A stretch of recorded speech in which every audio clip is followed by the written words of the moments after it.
recording. It's 4:02. And good afternoon. Welcome to the joint Boulder Junction Access District Travel Demand Management and Parking Commissions meeting. It's Wednesday, January 18th, 2023, and I will call roll. Susan Prant. Here. Rebecca Dumichel. I'm here. Jennifer Shriver. Here. Ryan Cook. Here. Robin Ronan. Here. And Kevin Knapp. Here. Okay, I'll turn the meeting over to our chairs for procedural items.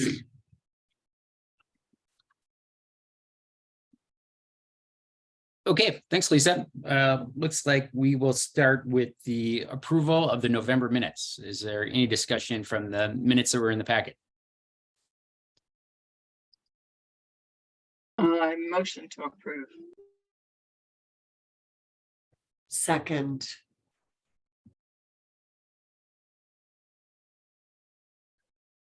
All right, with no comments, Sue made a motion and Jennifer made a seconded. So those have passed. Public participation. Do we have any members of the public here that would like to speak? Not seeing any members of the public.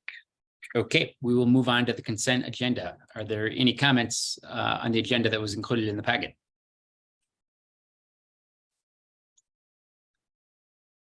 Hearing none, we will turn it over to staff. Thank you, Mr. Chair. The first item that we have under matters from staff is commission recruitment. The city clerk's office is currently doing all of their board and commission recruitment, and the applications are open right now. As of today, Lisa let us know there are no applications in for the BJAD commissions, which has, of course, been an ongoing challenge of getting folks to apply for this district. We were hoping that as more properties are coming online, that there would be more interest, and we did hear from Commissioner Dumichel this weekend on some suggestions. I do want to provide a caveat of we are unfortunately subjected to some really specific rules based on state legislation for the formation of general improvement districts in the state, of how these quasi-municipal entities are represented. And so we are really limited in how we can expand the criteria or loosen the criteria of the chairs or the seats on the commission. We can certainly, again, as we have in the past, reach out and do an email campaign with our contacts in Boulder Junction to get the word out that this opportunity exists, and certainly would like to ask that you all do the same, and we can provide a furnished message for you to individually email out to anybody who you might think would be interested in joining our commissions. Commissioner Dumichel. Yeah, so part of my request was to understand exactly what those limitations are and what level of effort it would be to do something about it. And then the second thing was I asked Lisa if we could make it more obvious where the maps are for the district boundaries so that it would be easier for people to understand whether or not they qualified for property owner things. Lisa, I know that you added at least one link, and I'm sorry, I'm been in a lot of emergencies at work today, but when I clicked on it, it still took me like 3 or 4 links deep before I could find something that actually had the map. So at least from a recruiting perspective, it would be a lot easier if we had like direct links to what the current boundaries are of the 2 districts, because from what I remember, they are not exactly the same. There are some slight differences. They have changed since I've moved to the district. So better understanding that while we're going out recruiting would be really helpful. So that's the immediate ask. The long-term ask is, what are the steps to make changes? What's the lift? it can't be that we can never make changes. It's just the answer is probably it's really hard. So Sure. And so there is a conversation going, and we're not the only commissions that is having these type of challenges. And so there is ongoing conversations with council about ways to better engage or simplify our board and commission recruitment and retention and process overall.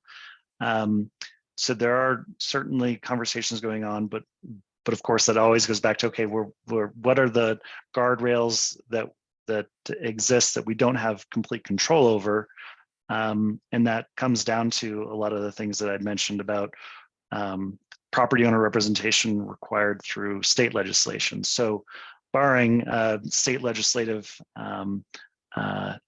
process that relaxes that requirement, we are bound in many respects.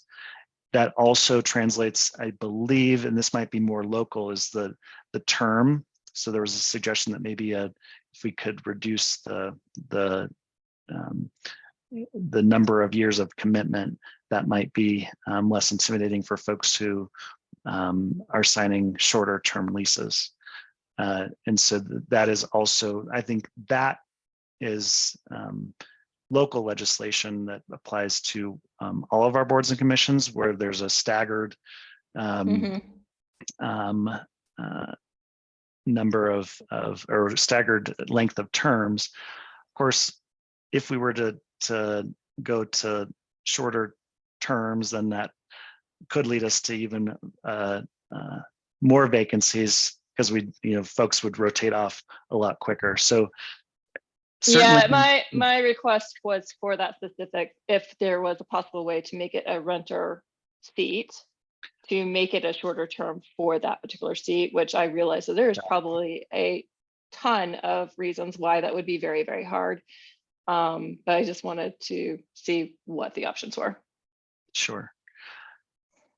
I would love to explore, other possibilities as well. So we can, in the conversation that we're having with the city attorney's office about this challenge with all the other boards and commissions that are dealing with long-term vacancies, if there are any other thoughts or ideas that commissioners would like us to consider or suggest, we certainly welcome those. Anyone? Can we have prettier flyers?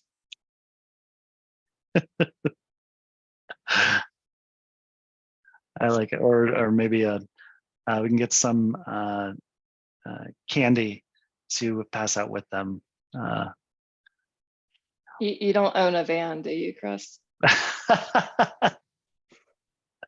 Yeah, there is that. We could. That's been a suggestion in the past of doing a jury selection approach to boards and commissions instead of people self-selecting. It's just you get your summons in the mail, and it's more of a random selection of folks. Anyhow, totally appreciate the desire and need, and agree that we don't want to continue to find ourselves in this space, and want to explore any possibilities to get these seats filled. I'm seeing a hand up from Ryan. I think Robin Hedger's up first. Oh, Robin, sorry. go. It's okay. I just was curious about whether there's been anything like kind of like a job fair, but for boards and commissions, where they can see what all of them are, talk to someone, find out if they're eligible. I just don't know if that's ever been done in the past. That's a really good question. Lisa, in your work with the clerk's office on all the boards and commissions, has there been any discussion of something like that? There has not been any discussion, but I think that's a great idea. I really do. So I'll certainly suggest it. I do know that the city's communications and engagement team is looking at doing or reigniting, and that's not the right word, but restarting our annual open house that we used to have at the Jewish Community Center. And I can't remember the name of it right now, but it's an open house of all the different projects and initiatives going on throughout the city, which is a good opportunity for the community to come out and learn about things like volunteering for the city. So that could be a good opportunity to have this conversation. And that's going to be probably happening in October. So not good for this round of recruitment, but could be really good for next year's round of recruitment, to make sure that folks who are engaging with that event get solicited to participate at the city at a deeper level through boards and commissions. So I like that suggestion. And Lisa, have you been pulled into the planning for that yet? I have not, but I bet you will. I that's fine. I'd like to be actually. So yeah, I have a feeling I will be too, Chris. Right. Back to Becca. So I guess my next question is, since October's really far away and we actually have events planned that will be local to the district, maybe we can kind of boost some awareness then. And I don't know, obviously, whether or not they'll open up another window this year like they have in the past when we don't fill it in the original. I like that as well, and I imagine that they will if we don't get applicants in for this round. So we are asking Boulder Transportation Connections to make sure that they are highlighting that the events that are happening throughout the summer are sponsored by the city and community vitality. And I'd say what we'll want to add to that, and Regan, this is directed at you, is making sure that we could have a message brought to you in part by the Boulder Junction Access District Commissions with some information about what that is and how people can get involved. Could be a really good opportunity. So that will hopefully get some more energy around what the role of the commissions are, and get some new interest for sure. So I'll communicate that to BTC, Chris, and make sure that's highlighted during the events. Definitely. Great, thank you. Any more thoughts on commission recruitment?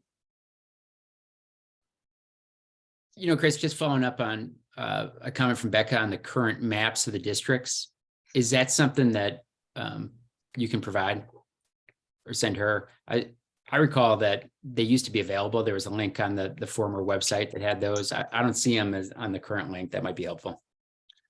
And Chris, just for your awareness, I did just send you and Lisa links that we could share out with the group. They take us to the Boulder EMAP link website, and there's a link to both of those districts. So once you're in that space, you can see the two overlapping, but I think that might be a good resource.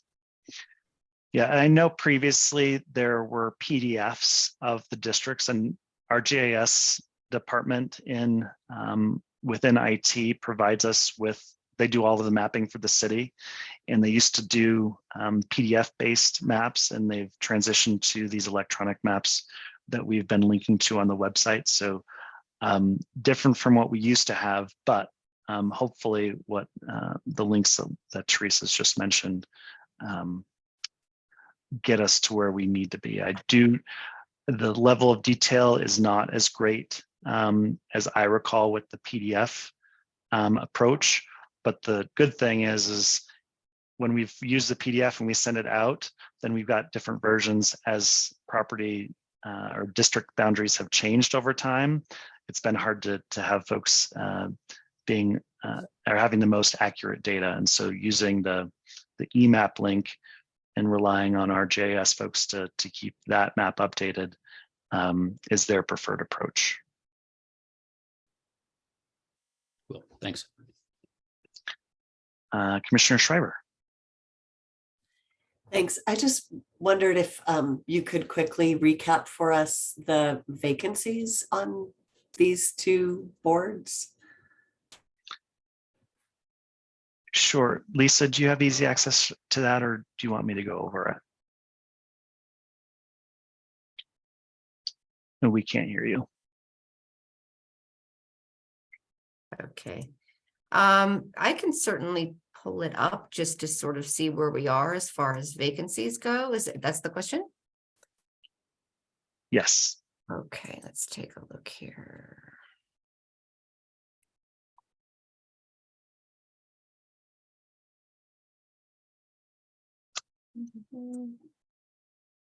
Okay, so for parking, there's one vacant position for parking. It says on the website resident at large. And then for TDM, just one vacant position on TDM, property owner / representative. So on the agenda, on the bottom of the agenda, Lisa, it's showing 2 vacancies on TDM. I can verify with city clerk's office just to make sure. And we need 5 per commission. So I would, if you're referring to the website, so something's up somewhere. 'Cause there Right. should be 5 commissioners for each. So there should be 2 vacancies for TDM. Is Yes. the difference because there's one term ending in 2023 and you're counting that person as staying on? Maybe. Aha, Is that Kevin? Kevin's, I think. that's probably it. Kevin's, yeah. And there are rules in the city ordinance that say that if there is no person to replace somebody on a commission, that the person in the seat is allowed to stay on. So Kevin, we would love to have you as long as you're willing to stay with us. Or that means that you're only allowed to leave once you've recruited Andy Bush to come back. Yeah. We might need to start recycling some members here. Which is, I mean, the Hill commercial district is also quite small, smaller actually than BJED, and that is what we tend to do. And Rebecca, this is your second tour of duty on BJED, so that is what we are used to in these improvement districts, especially our smaller ones. Not that we don't want new blood. And not that we don't appreciate the institutional knowledge of the old blood. All right, back to Becca. Yeah, so this just goes back to the question about the online maps versus the PDF. Do you know if there have been any accessibility statements for the online maps? Are they easy to read for people of a variety of backgrounds and ages? Or is there still a need to have like a PDF with a URL that says, okay, yes, this is the PDF date, and for the latest one, always go to the website? That's a good question. I do know that the city does have accessibility standards, but we also have a lot of room for improvement overall for the city website for accessibility. Teresa, I noticed you pinged me on a PDF that we do have.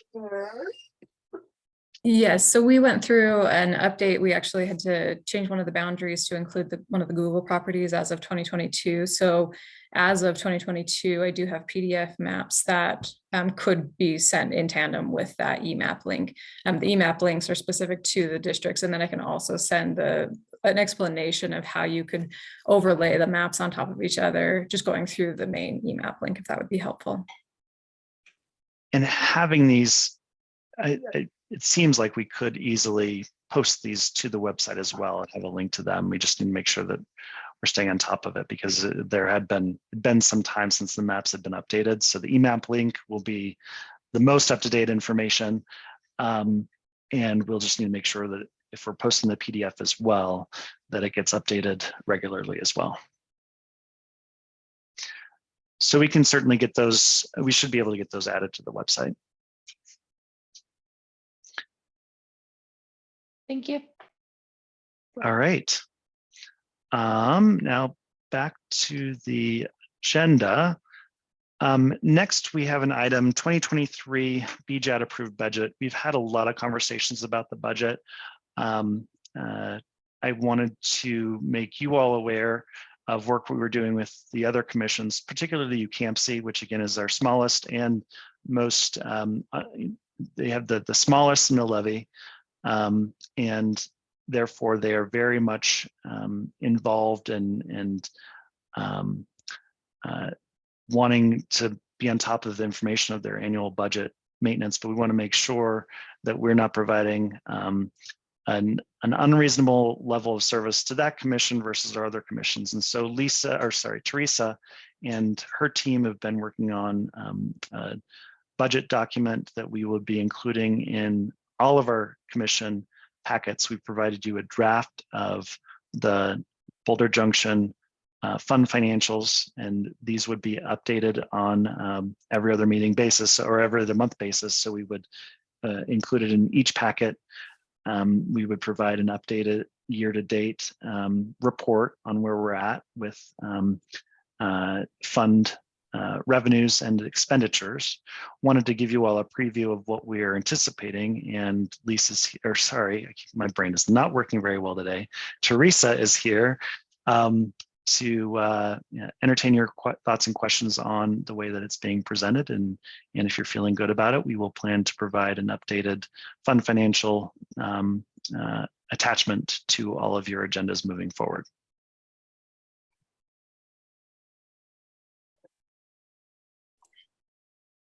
Teresa, yeah, anything else to add? No, I think, Robin, did you have a question? Yeah, I like the presentation. I guess I guess my first thought is if I have the question, somebody else probably does too. Where are the excess funds being invested? Because we do have the interest and investment earnings here. Just curious, is there a breakdown of where we're investing those funds?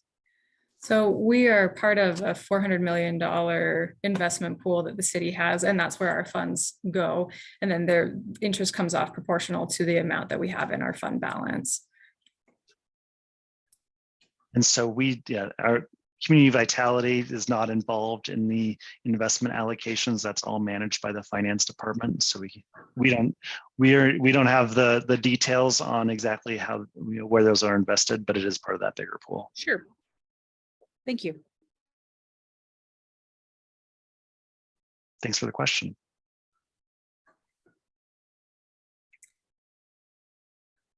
Ryan? Also like the presentation. I think it'd be great to see this in packets throughout the year. We can see the year to date, how things are looking, et cetera. I think that's awesome. If I had specific questions about certain lines, is now an okay time to, I know we've talked about it in the past, but I kind of forget a couple things. Yeah, Chris, if you're okay with that. Absolutely. The first one just had to do with the jump in the operating costs in 2023 and for TDM.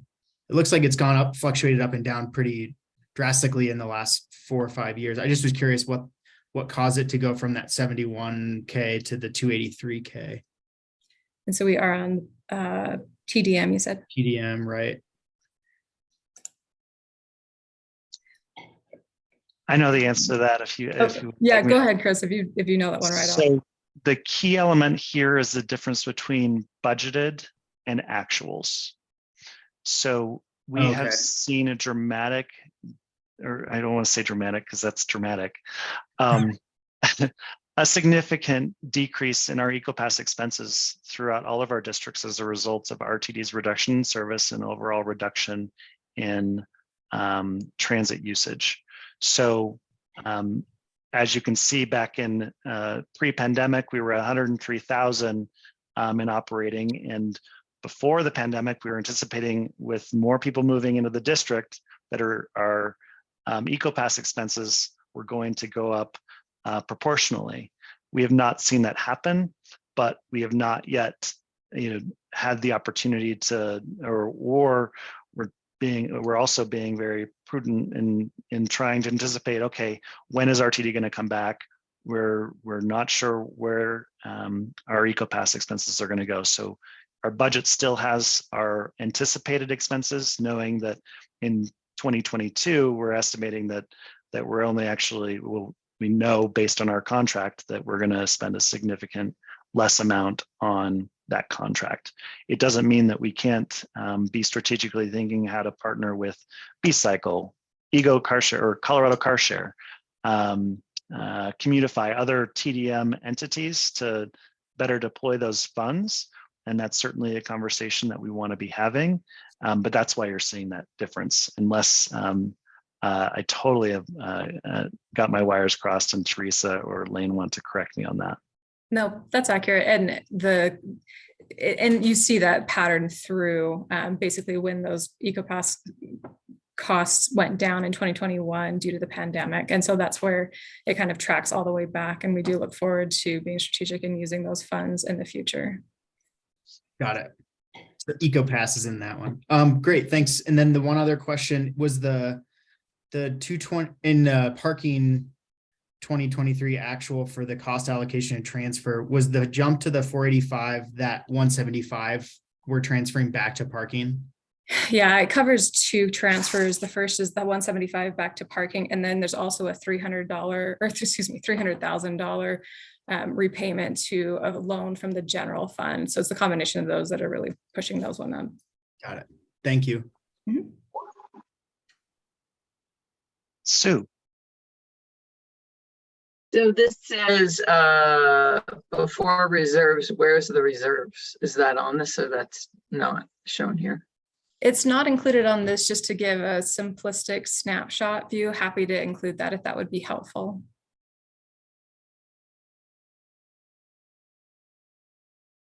I'm seeing some nods. Okay, great. Yeah, We can I make those think notes. it would be very helpful to include that. Thanks, Teresa.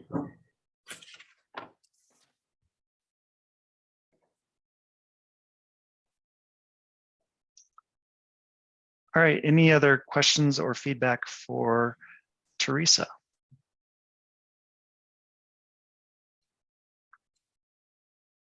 Hearing none, and Sue, I think it's an old hand you have up.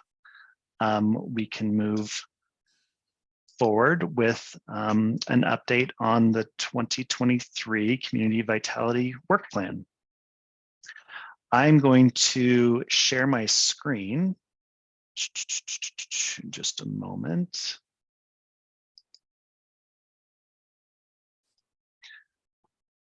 This is, oops, sorry. This is our Smartsheet management system of just the district vitality work plan for community vitality. You'll know we have parking and access, arts and culture, special events, customer service, and business services. But these are the projects that we have listed specifically for our realm of work in the support of our general improvement districts and the funds that we manage. They're not necessarily all broken out in the districts because a number of our services cross all the districts. And so you're seeing here the EcoPass program enhancement.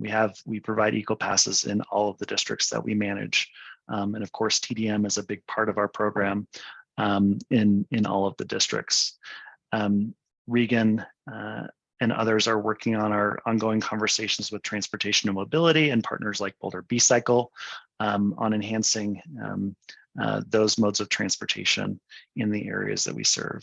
Specifically for BJAD, we currently have contracted with Fox Tuttle, and they're doing their trip generation analysis for Boulder Junction right now. We're anticipating them showing up at the March meeting to let us all know what the trip data is looking like for Boulder Junction currently. We're in conversations, ongoing conversations with Commutify, and are hoping to make some additional progress in this realm by the end of the year.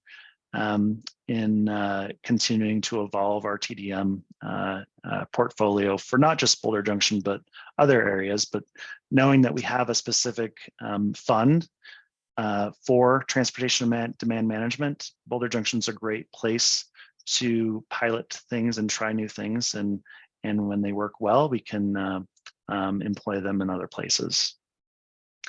We're continuing our work with the wayfinding and branding. We have our designs from KMA that you all worked on with us last year, and now we're going to move into the actual fabrication and installation process.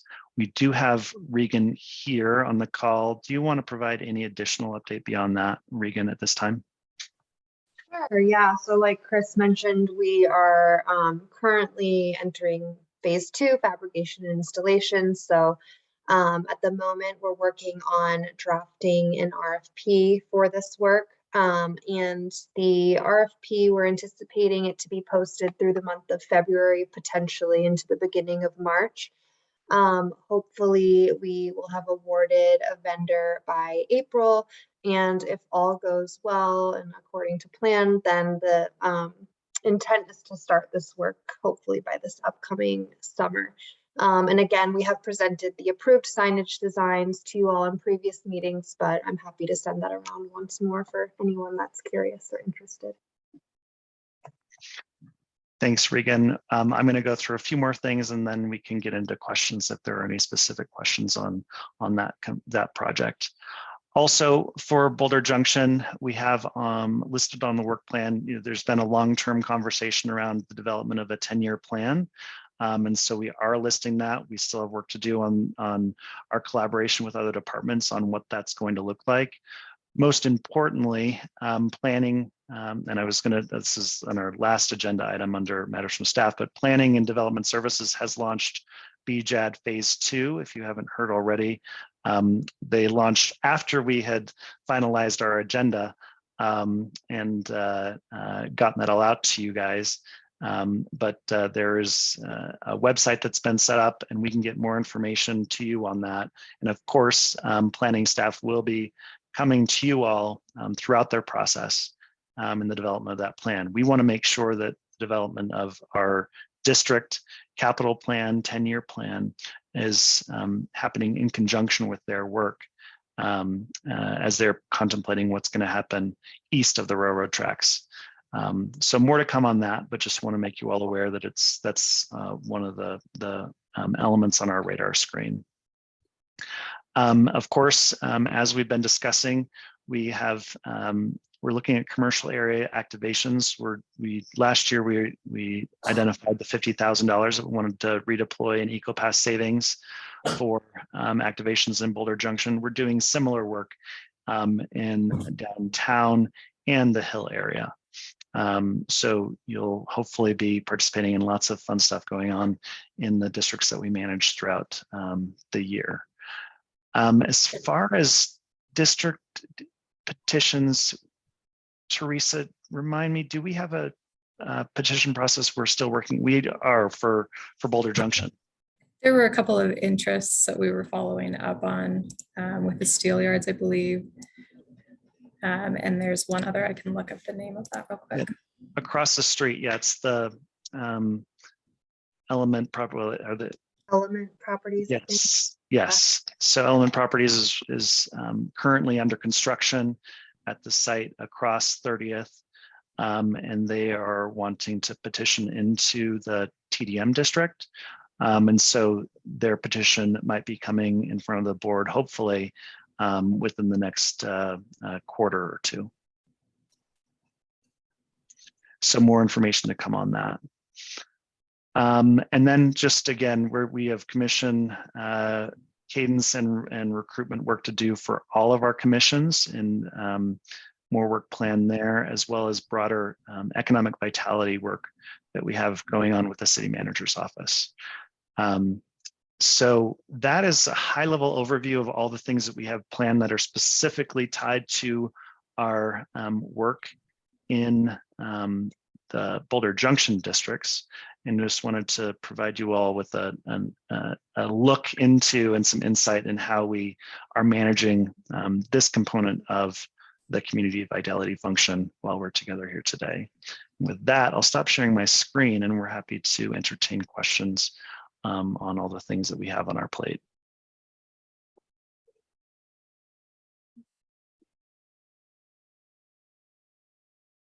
Becca. So this is about petitions. The TDM district is a lower mill levy and it has the most fun stuff. So have we ever made it a requirement that they need to join both in the past? That's a really good question. We have not, but it's really up to the commissions to determine the approach that you want to take. The conversation around joining in either of the districts has really been leveraged by the planning review process and planning board, wanting to make sure that any developments that are going above the 35-foot height limit and wanting to increase the intensity of land uses, that they are committing to things like the TDM and parking districts. Historically, it seems that folks have been able to get approval from planning with only committing to joining TDM and not parking. That has translated into a lot of challenges on the administration side. And of course, it means that property, developers and property owners some are paying more than others because some parcels are in both districts, so they pay more in property taxes than those that are just in one and not the other. So it's a really great question, and certainly from the staff side, our lives would be a lot easier if we didn't have that weird dynamic. And I know that as the city is contemplating Boulder Junction Phase 2 and other general improvement districts in other places across the city, like 55th and Arapahoe or Alpine Balsam, the idea of two separate commissions, hopefully lessons have been learned and that it will not be the strategy moving forward, and there will be just access districts or something that focuses on all the realms of access and not separating TDM from parking. So I think that's a great question, and the commission does have some latitude to say, oh, we are not going to accept this petition because it's only for one of the districts. That said, that means that instead of having some property owner being in both districts or just one district, they're not going to be in either district, which translates into some other challenges when it comes to trying to meet their TDM goals. So great question. Hopefully, possibly over time, we can correct the disparity by maybe even restructuring the Boulder Junction districts into one district at one mill levy that does both parking and TDM, but that's further down the road. Okay, that's helpful. Thank you.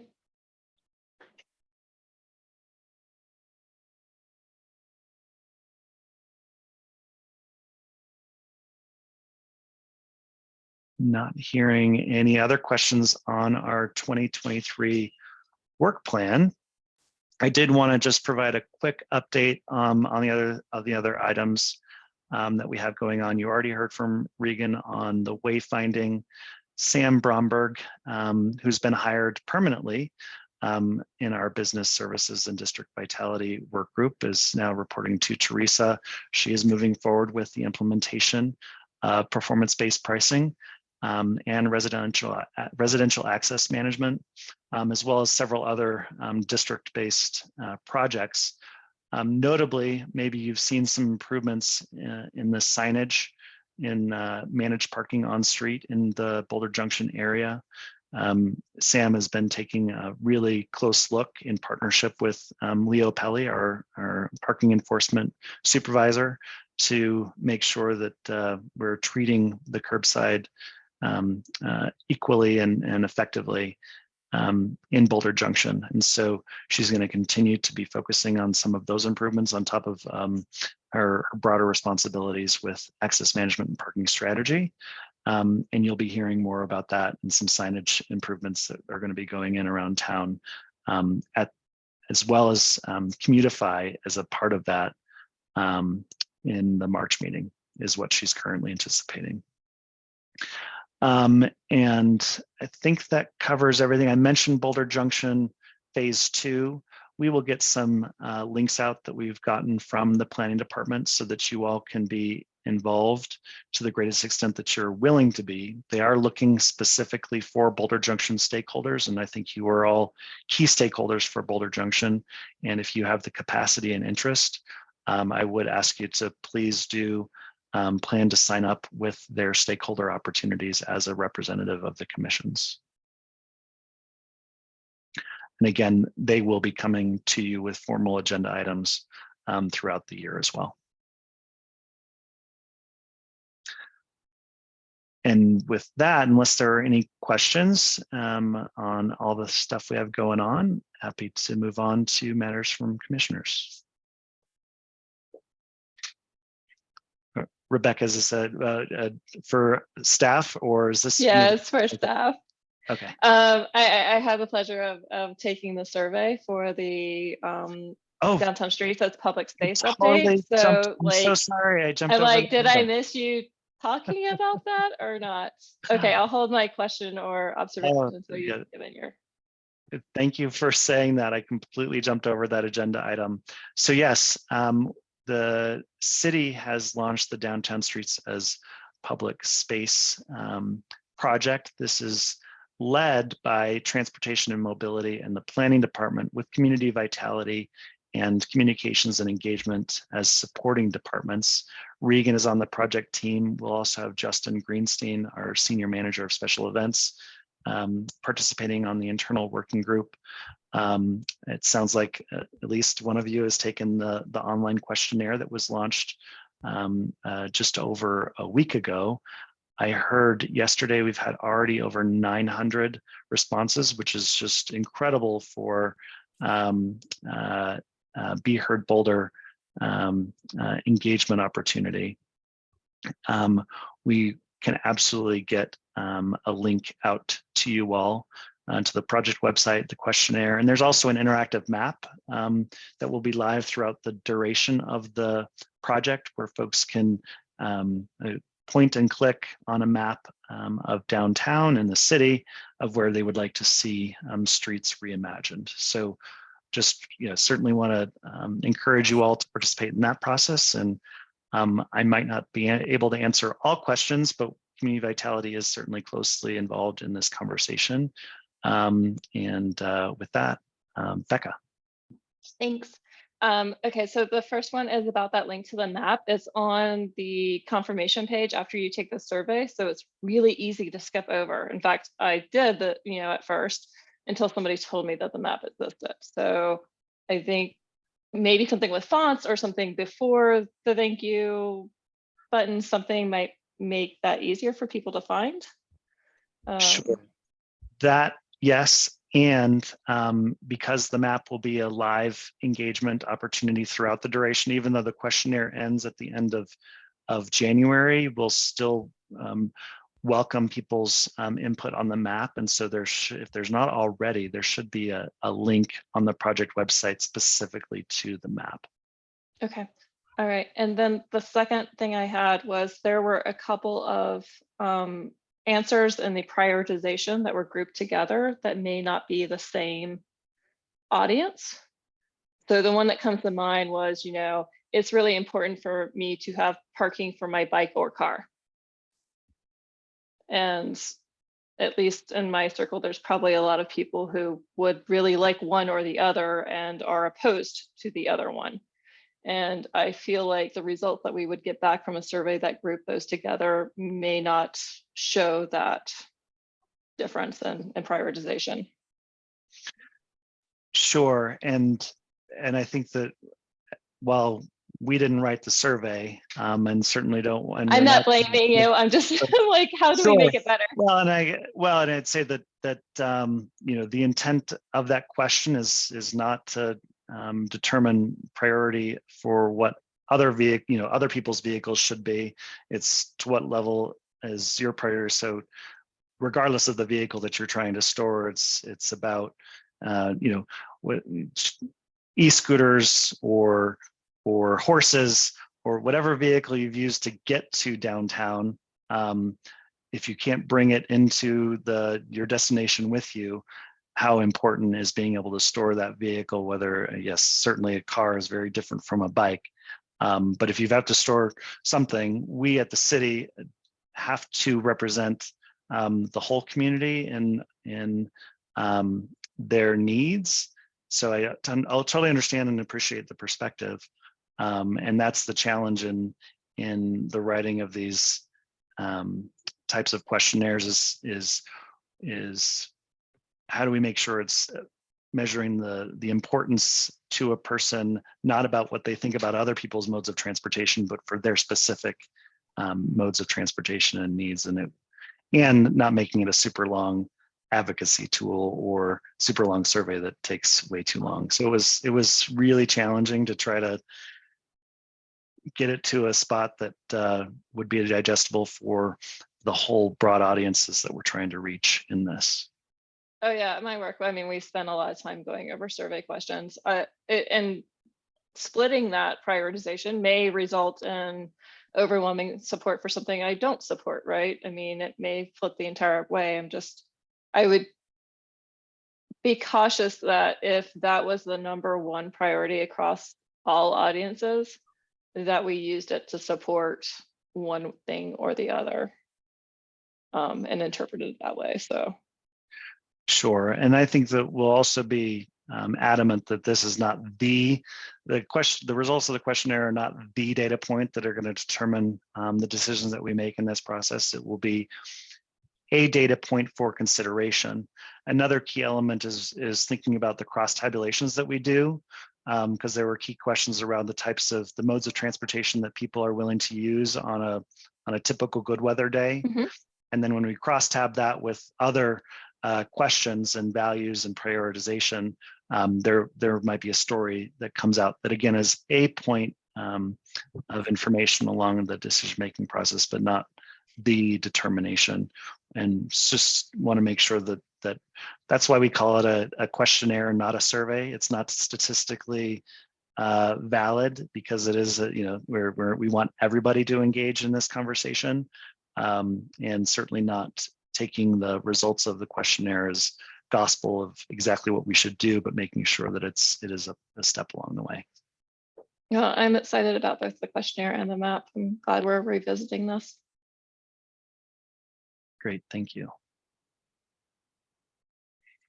All right, any other questions on the 2023 Community Vitality Work Plan or matters from staff? All right. Thank you, Mr. Chair. Back to you. Oh, we can't hear you. Great, thanks, Chris. Matters from commissioners. Anyone have anything to discuss, starting with Robin? I'm sorry, I had a really quick question. The update we got before about the wayfinding project, is that the only part of the general project updates that we're going to get? Okay, thanks.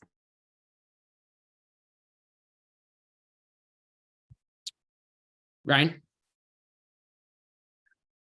I was thinking about Rebecca's question about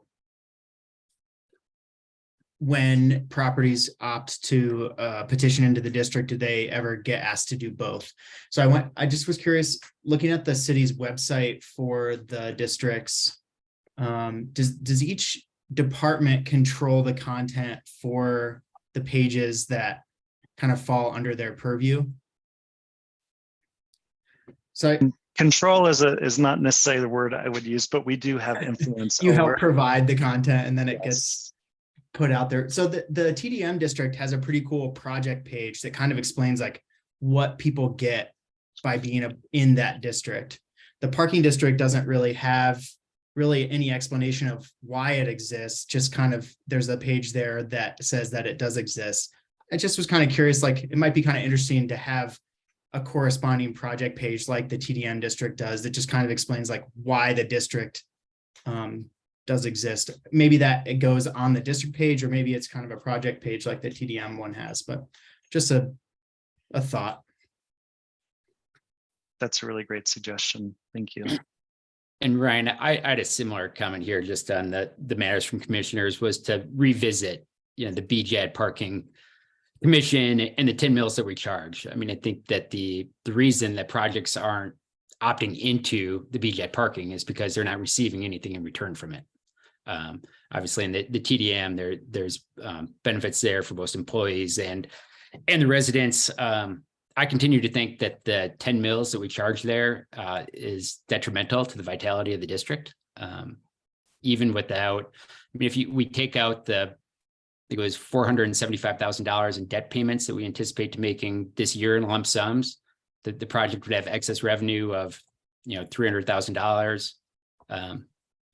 I think, we need to answer the question of, to Ryan's point of, what is the intent of the district? Are all properties that are in the district benefiting from the district? Why would future properties opt into the district? And is 10 mils the right amount of taxation to have moving forward?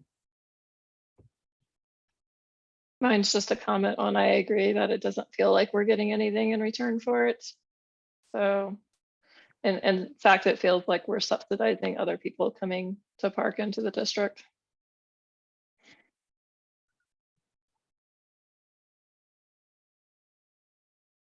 So matters from commissioners was just a request to revisit it either in the next meeting or the one after, to take a look at, ongoing, maybe there's budget beyond this year into next year, looking at the ongoing debt payments as a refresher that we have after these two lump payments, if there's debt remaining, and kind of a operational overview of the costs of the district needs to cover moving forward. Because I don't think there's a whole lot of availability for the district to expand the services, as in provide more parking.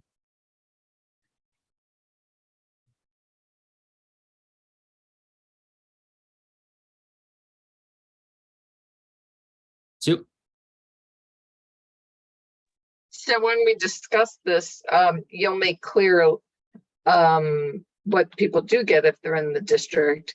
And also, if they choose to be in the parking district, that means they have less parking. Is that correct?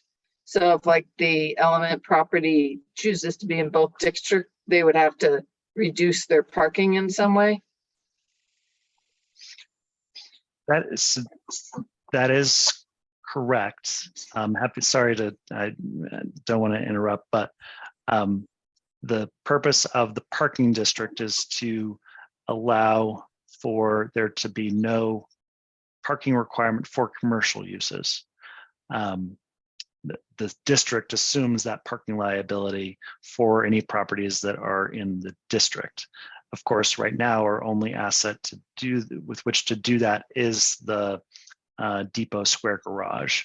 Presumably, as we've paid off that debt, then the resources that we have accumulated or are anticipating could be bonded against to provide additional parking if that's was needed in the district, so that properties did not have to build their own parking, or maybe not build parking, but purchase parking that's already been constructed from existing projects in the district, to have the city assume control and management of those assets. And I'm just thinking, this is just me thinking out loud, not saying this is what we're going to do. So what does residential get from it? Like, what does Becca get from it? So it would be an opportunity for there to be a one point of contact for all the shared parking. It's really about realizing the sump principle, shared, unbundled, managed, paid parking within the district as part of our toolbox to encourage folks to use other modes of transportation. And I'm not suggesting that's what we are doing, but it's a realm of possibility that I think is tied to that Boulder Junction capital planning. There are different routes that we can go from here. Once we've paid off our debt with the Depot Square garage, one possible route is reducing the tax burden within BJAD parking. If we are not planning to do any more parking acquisition or construction, that's one route. Or there is another route on the other end of the spectrum that is taking on more ownership of that component of the access district and understanding what that would cost. I mean, maybe we lease all of the steel yards parking and make that part of the BJED parking's portfolio and pull them into the fold of both TDM and parking. And then all those folks get eco passes, and we all are super happy that they all now get to take transit more often, and RTD is going to show up and provide tons of service, and there's going to be a train. Anyhow, but what she gets is the opportunity to buy a spot in the garage. I don't understand what she gets for paying this tax. From my standpoint, not much, right? I'm helping pay down the debt, but I have my own parking spot that was purchased as part of my condo. So I don't need any other spots. My neighbors who would maybe benefit from the equivalent of a neighborhood parking permit or at least a reduced rate for street parking don't get that either, which could be a possible benefit maybe that I would suggest as something, right? Not taking away the payment in total, but maybe the reduction, I don't know. Right. And maybe the middle zone is creation of one district instead of two at overall averaged mill levy rate. So instead of 5 for one and 10 for the other, we're meeting in the middle and it's 8. I don't know. And so we kind of right now that we've split the baby, and how do we put things back together and make it fair and equitable for everybody, and which direction do we want to head, right? And I think that is the conversation that we want to be having in partnership with planning as they're contemplating BJED phase 2, and that we want to be developing our long-term capital plan for the existing districts that could include one of those routes. Yeah, could we say that parking is really expensive and everybody pays for it regardless of whether they use it or not? Is that kind of what got us in this predicament? Because it does sound like she's subsidizing commercial spaces. That's a fair question, and we can certainly include that in the analysis and conversation. Yeah. Okay.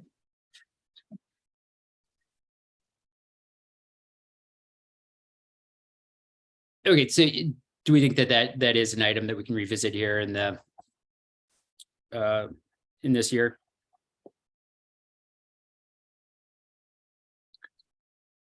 I'd say at the very least, we can make sure that we continue to carry that component of the conversation forward. Because the conversation about districts at the city is not going to end. We just want to make sure that we're doing it well and effectively, and making and not what I like to say, and this is on the record, but the roads in Boulder Junction were paved in good intentions. Sure. Is what I like to say. But now we're on the flip side of it, 12, 13 years down the road. And these are really good questions. And we want to make sure that if there are things that need to be corrected, we need to understand what corrections are needed and make them. And also make sure that as the city's contemplating additional districts elsewhere in the city, that we're not repeating these mistakes.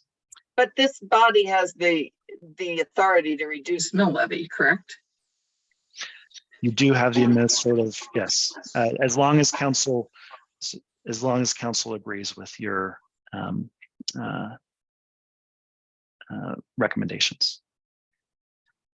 Ryan, did you have something to add? We can't hear you.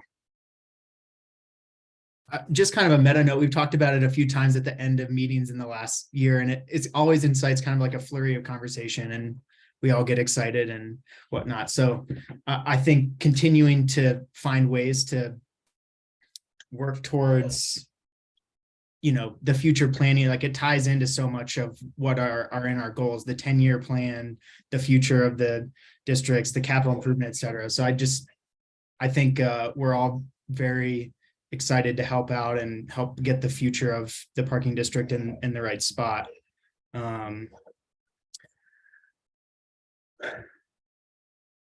Does the district have the ability to right now the incentive for parking seems primarily tailored towards commercial. So if a property petitions in, they have the reduction in the parking requirements for commercial, can that change to include parking reductions for residential, or is that mandated by other things? If there is new construction that might want to opt in, like, let's say we're talking about the phase 2 area or something to that effect. So for Boulder Junction specifically, there are really clear requirements around the SUMP principles, shared, unbundled, managed, paid. So it's not, it's a little bit different from our other districts, where like in the downtown, KJID assumes all of the commercial parking liability. And so there is a 0 parking requirement within the boundaries of KJID for commercial properties, but there is still residential parking minimum for any residential projects in the downtown or elsewhere for that matter. For BJAD specifically, it's a little bit more nuanced in this whole SUMP approach where there's a ton of residential projects in Boulder Junction. The assumption that the city, in the planning realm and on council is that even if folks are driving less, a majority of people still own cars and need a place to store them when they're not headed to the mountains or whatever whatever they do use their cars for. And so that's why we have these shared parking garages that isn't just residential uses only, but they're public parking during the day for those commercial properties. So it is a different animal in Boulder Junction, and it's tied to the planning process and planning board's contingent approval of the highest and best use at 55 feet in a densifying area. I could see this being a key part of the Boulder Junction phase 2 conversation of what elements are working, what elements aren't, because there are elements that aren't working, right? People who are not familiar with Boulder Junction do not know where the public parking is. We have a lot of anonymous driveways that lead to public garages and people don't know that they are allowed to park there. I'd say we're probably fortunate that folks like Twitter have not returned to work, or Splunk and all these commercial uses that theoretically are using parking spaces during the day that are then being used by residents at night. If everybody who's working at home, is always home, and everybody who's working in an office is also coming into an office, we might be having a vehicle storage challenge in Boulder Junction because RTD has been not meeting their end of the deal in providing other types of trips to the area. So we're not right there right now, but I could see this being a big part of the conversation with planning of what do we want to duplicate from Boulder Junction and the Transit Village Area Plan in this phase 2 conversation. And if we're not duplicating it in this next phase, does that mean that we need to be restructuring it in the existing Boulder Junction area?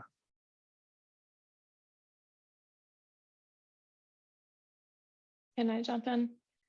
Yeah, I absolutely. think part of Ryan's question was whether or not residential got a reduction in parking. There is a parking maximum for residential and BJAD, which Chris kind of went over with the SUMP stuff, but just making that clear that there's already a maximum of 1 spot per unit, not 1 spot per bedroom, but 1 spot per unit. So at least developers are already getting a reduction in parking when they're building. As far as I know, there's no corresponding minimum. There has to be 1 spot per unit, but there is a maximum of 1 spot per unit. Thank you. Good. Well, obviously, I think the request is just for the beginning of a longer, more thought out conversation. But I think we're at a good point right now in the development of the district where I don't think we're going to see more opportunity to build parking within the current footprint, the boundaries of the districts. And if there's interest in acquiring parking, maybe that's a discussion we should start morphing into, and just discussion we should have as part of the 10-year plan and the look ahead in the budgets. So thanks. Rebecca? I have one more question. Because of that parking maximum, what would happen if a residential complex was already built with more parking than that and then wanted to join a parking district? Is there any kind of legacy, or issues with that? So it's a good question. And I'm not a planning lawyer, but I would presume that they would be grandfathered in. Whatever regulations were in place when they were constructed is what they are held to, not the new land use regulations. Okay. But that said, I mean, I'd say that what we'll want to explore with you all in this conversation is, there are a number of paths that we could take moving forward, and would certainly we'll be coming to you all for guidance and advice on which path we all collectively think we should be going down, ultimately, to then have the conversation with council. And I think it makes a ton of sense to make sure that that's tied into the decisions that are being made for phase 2.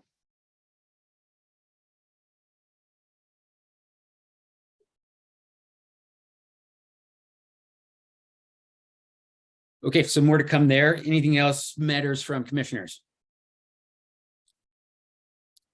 Seeing none, we have our next meeting Wednesday, March 15th at 4 p.m. And that's it for today. Thank you to staff and everyone else. Thank you so much, everybody. This is a really helpful discussion. Thank you. Have a great day. Oh, actually. Oh. No, sorry. I actually just had a question for Chris, but I can also just email him. I think we still need a Drop motion to off. adjourn, right? Do we need a motion to adjourn? Go ahead and make one. It's so moved. I All right. move that we adjourn this meeting. It's official. Seconded.